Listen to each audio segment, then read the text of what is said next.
महादेव्ये नमः। माँ भगवती की सबसे श्रेष्ठ स्तुति है दुर्गा सप्तशती। इसी सप्तशती में देवी सूक्त आता है। इसे तंत्रोक्त देवी सूक्त कहा जाता है। तंत्र वो जो तन को साध कर किया जाए। ये तंत्रोक्त देवी सूक्त है क्योंकि इसमें मानव देह की ही बात हो रही है। उसी से शक्ति को साधने का उद्देश्य है। तो आइए करते हैं तंत्रोक्त देवी सूक्त का पाठ। तंत्रोक्तम देवी सूक्तम नमो देव्ये महादेव्ये शिवाय सत्तम नमः। नमः प्रकृते भद्राय नित्या प्रंता समताम रौद्राय नमो नित्याय गौर्ये धात्रे नमो नमः। ज्योत्सेनाय चेन्दुरूपिणे सुखाय सत्तम नमः। कल्याणे प्रंतां वृद्धि सिद्धि कुर्मो नमो नमः। नृत्ये भूभ्रांतां लक्ष्मी शर्वाणी ते नमो नमः।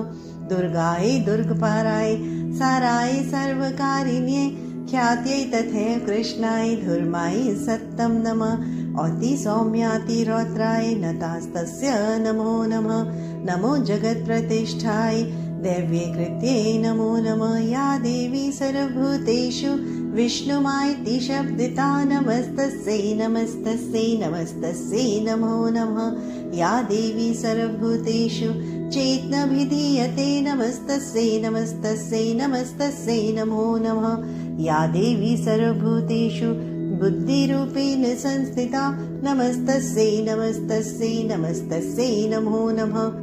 या देवी सर्वभूतेषु निद्रारूपेण संस्थिता नमस्तस्यै नमस्तस्यै नमस्तस्यै नमो नमः। या देवी सर्वभूतेषु शुद्धारूपेण संस्थिता नमस्तस्यै नमस्तस्यै नमस्तस्यै नमो नमः। या देवी सर्वभूतेषु छायारूपेण संस्थिता नमस्तस्यै नमस्तस्यै नमस्तस्यै नमो नमः। या देवी सर्वभूतेषु शक्तिरूपेण संस्थिता नमस्तस्यै नमस्तस्यै नमस्तस्यै नमो नमः। या देवी सर्वभूतेषु तृष्णारूपेण संस्थिता नमस्तस्यै नमस्तस्यै नमस्तस्यै नमो नमः। या देवी सर्वभूतेषु क्षान्तिरूपेण संस्थिता नमस्तस्यै नमस्तस्यै नमस्तस्यै नमो नमः। या देवी सर्वभूतेषु जातिरूपेण संस्थिता नमस्तस्यै नमस्तस्यै नमस्तस्यै नमो नमः। या देवी सर्वभूतेषु लज्जारूपेण संस्थिता नमस्तस्यै नमस्तस्यै नमस्तस्यै नमो नमः।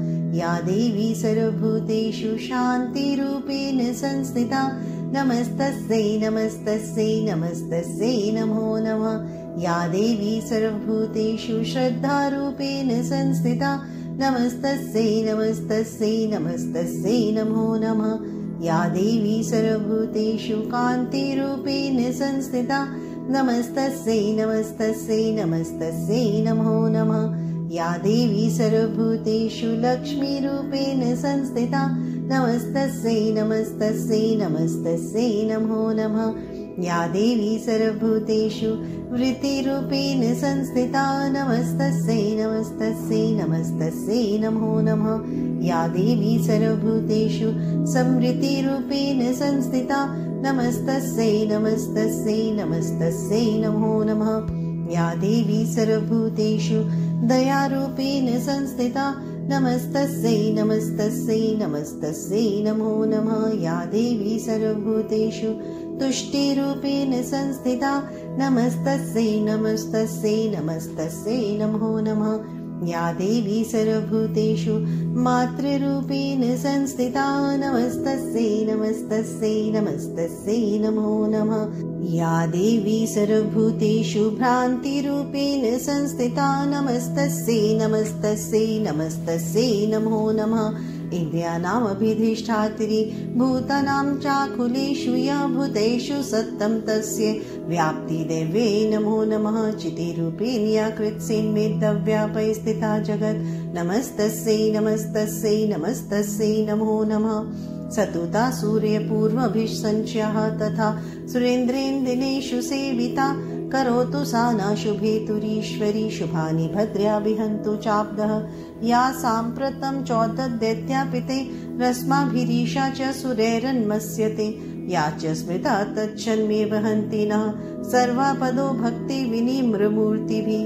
ॐ तन्त्रोक्तं देवी सूक्तं हरि नमः।